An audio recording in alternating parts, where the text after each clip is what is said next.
ഏവർക്കും HSS ടൈംസിന്റെ പുതിയ ഒരു വീഡിയോയിലേക്ക് സ്വാഗതം. ഈ വീഡിയോയിൽ നാം ഡിസ്കസ് ചെയ്യുന്നത് 2026 ഏപ്രിൽ മാസത്തിൽ നടക്കുന്ന നിയമസഭാ ഇലക്ഷനിൽ തേർഡ് പോളിംഗ് ഓഫീസർ എന്തൊക്കെ ഡ്യൂട്ടിയാണ് ചെയ്യേണ്ടത് എന്നാണ് ഈ വീഡിയോയിൽ നാം വിശദമായിട്ട് ഡിസ്കസ് ചെയ്യുന്നത്. വീഡിയോയിലേക്ക് പോകുന്നതിന് മുമ്പ് ഇതുവരെയായിട്ടും HSS ടൈംസ് എന്ന വിദ്യാഭ്യാസ ചാനൽ സബ്സ്ക്രൈബ് ചെയ്തിട്ടില്ലെങ്കിൽ സബ്സ്ക്രൈബ് ചെയ്യുക. കൂടാതെ തൊട്ടടുത്തുള്ള ബെൽ ബട്ടൺ കൂടെ എനേബിൾ ചെയ്യുക.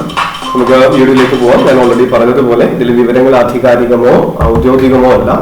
നിങ്ങൾക്ക് ലഭിച്ചിരിക്കുന്ന ഹാൻഡ് ബുക്കിലും അതുപോലെ ഇലക്ഷൻ കമ്മീഷന്റെ ഏറ്റവും പുതിയ അപ്ഡേറ്റുകളും മാത്രം അനുസരിച്ച് നിങ്ങൾ നിങ്ങളുടെ ഡ്യൂട്ടി ചെയ്യേണ്ടതാണ്. തേർഡ് പോളിംഗ് ഓഫീസർ ഇവിടെ നോക്കിക്കഴിഞ്ഞാൽ നമ്മൾ പറഞ്ഞു ഒരു ഇലക്ഷൻ ടീമിൽ 4 പേരാണ് presiding, first polling, second polling, third polling. ഇവിടെ ഈ ചിത്രത്തിൽ ഈ ഇരിക്കുന്ന ഉദ്യോഗസ്ഥയാണ് തേർഡ് പോളിംഗ് ഓഫീസർ എന്ന് പറയുന്നത്. ഈ ഓഫീസറുടെ മുമ്പിലായിട്ട് നമുക്കൊരു മെഷീൻ കാണാം, കൺട്രോൾ യൂണിറ്റ്. അതായത് നമുക്ക് ലഭിച്ചിരിക്കുന്ന EVMലെ ഏറ്റവും പ്രധാനപ്പെട്ട ഭാഗമാണ് അതിന്റെ കൺട്രോൾ യൂണിറ്റ് എന്ന് പറയുന്നത്. ആ കൺട്രോൾ യൂണിറ്റിന്റെ കസ്റ്റോഡിയൻ അതിന്റെ കൺട്രോൾ ചെയ്യുന്നത് നമ്മുടെ തേർഡ് പോളിംഗ് ഓഫീസറാണ്.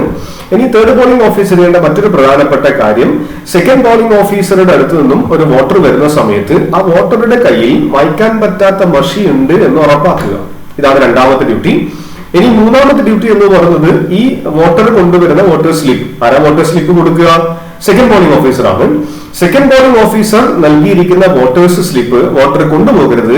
അത് തേർഡ് പോളിംഗ് ഓഫീസർ വാങ്ങി സൂക്ഷിച്ചു വെക്കേണ്ടതാണ്. സ്ലിപ്പ് ശേഖരിക്കുകയും 50 എണ്ണം വീതമുള്ള കെട്ടുകളാക്കി ക്രമത്തിൽ സൂക്ഷിക്കുകയും ചെയ്യുക. കാരണം ഇതൊക്കെ നമ്മൾ ഇലക്ഷന് ശേഷം നമ്മുടെ കളക്ഷൻ സെന്ററിൽ തിരിച്ചു കൊടുക്കേണ്ട കാര്യങ്ങളാണ്. ഇത് ഈ തന്നിരിക്കുന്ന വോട്ടർ സ്ലിപ്പ് കളക്ട് ചെയ്ത് വെച്ചതിന് ശേഷം ഈ മെഷീനകത്തുള്ള ബാലറ്റ് ബട്ടൺ ആക്ടിവേറ്റ് ചെയ്യുക. കൺട്രോൾ യൂണിറ്റിലെ ബാലറ്റ് ബട്ടൺ ആക്ടിവേറ്റ് ചെയ്യുക. കൺട്രോൾ യൂണിറ്റിനകത്ത് ബാലറ്റ് ബട്ടൺ എന്നുള്ളൊരു ബട്ടൺ കാണാം. ആ ബട്ടൺ ആക്ടിവേറ്റ് ചെയ്യുക. ഇതാണ് ഈ കാണുന്നതാണ് ബാലറ്റ് ബട്ടൺ. ഈ ബട്ടൺ പ്രസ് ചെയ്ത് കഴിഞ്ഞാൽ ഇവിടെ ഒരു ബിസി ലാമ്പ് തെളിയുന്നതായിരിക്കും. ആ ബാലറ്റ് ബട്ടൺ ആക്ടിവേറ്റ് ചെയ്യേണ്ടതും തേർഡ് പോളിംഗ് ഓഫീസർ ആണ്. ഇനി ഈ ബാലറ്റ് ബട്ടൺ ആക്ടിവേറ്റ് കഴിഞ്ഞതിന് ശേഷം വോട്ടർ നമ്മുടെ കമ്പാർട്ട്മെന്റിലേക്ക് പോകുന്നു.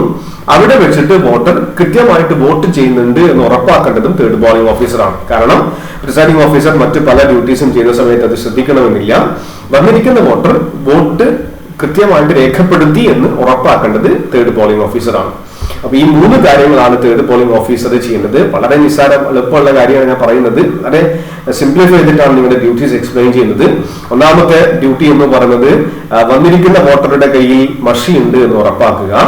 രണ്ടാമത്തെ ഡ്യൂട്ടി ബാലറ്റ് ബട്ടൺ ആക്ടിവേറ്റ് ചെയ്യുക, ബാലറ്റ് ബട്ടൺ പ്രസ് ചെയ്യുക.